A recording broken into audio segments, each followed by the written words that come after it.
We'll take a look at the dynasties throughout this league's history. It started with the Houston Comets, the Minnesota Lynx, their 4 titles in 7 years, and now the Las Vegas Aces, 3 titles in the last 4 seasons. As we welcome you courtside once again, Ryan Ruocco alongside the Hall of Famer Rebecca Lobo. Really incredible when you think about what the Aces did. You know, for much of this season, they didn't look like a championship contender. There were times where you wondered, are they even going to make the playoffs? But wow, did they turn it around. And then, Rebecca, even after the way they were tested, pushed to the brink in both the first round and the semis, they flexed the entire finals and just dominated Phoenix. It was really incredible to watch their journey. And I talked to Becky Hammond earlier in the season when they were having some of their struggles, and she said, we just have to stick with what works. And what is that? That's her holding team accountable. That's making them a defense-first team. That's encouraging them to continue to be unselfish with the basketball. And then they were able to turn things around after that massive loss to Minnesota, put it together. And yeah, their journey throughout these playoffs has also been incredible. The hits they took, and then being able to come back from that, and then to get every member of this team to be playing at the height of their abilities, just at the right time, whether it was Chelsea Gray, Jackie Young, Jewel Lloyd, Asia Wilson was terrific throughout the course of the season, but for them each to find the height of their powers right when they needed it, led to a sweep in the finals. Asia Wilson now with a 3rd championship in 4 years.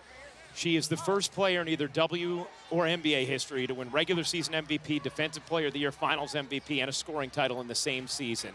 She now has more 30-point games than anybody in playoff history.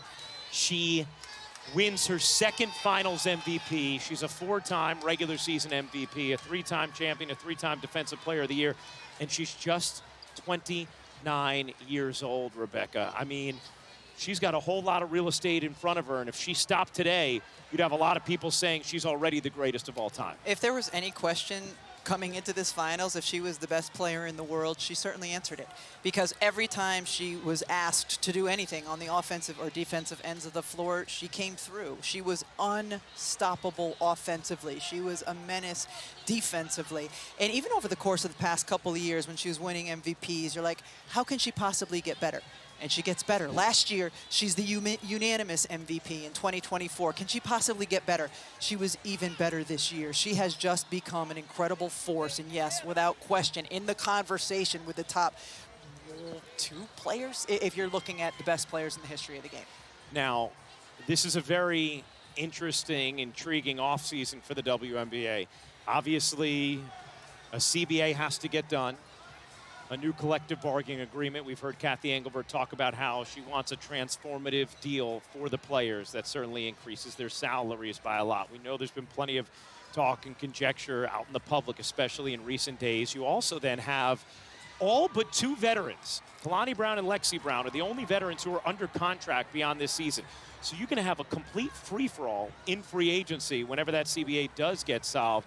This feels like a landmark offseason in this league's history after year 29. Without question. Without question. As exciting as the past couple of seasons have been in terms of on-court action in the WNBA, this will be the most exciting, the most interesting offseason we've ever had because of the layers you just mentioned. Number one, when will the CBA get done? What will it look like once it does? And then where is everybody going to end up? Will there be some teams that look something similar to what they looked like this year? Vegas would be one that you think might, or are we going to have different, incredibly, the best players in the league could end up in different places next year than where they are now. So this is going to be an off season to keep an eye on in a lot of different ways.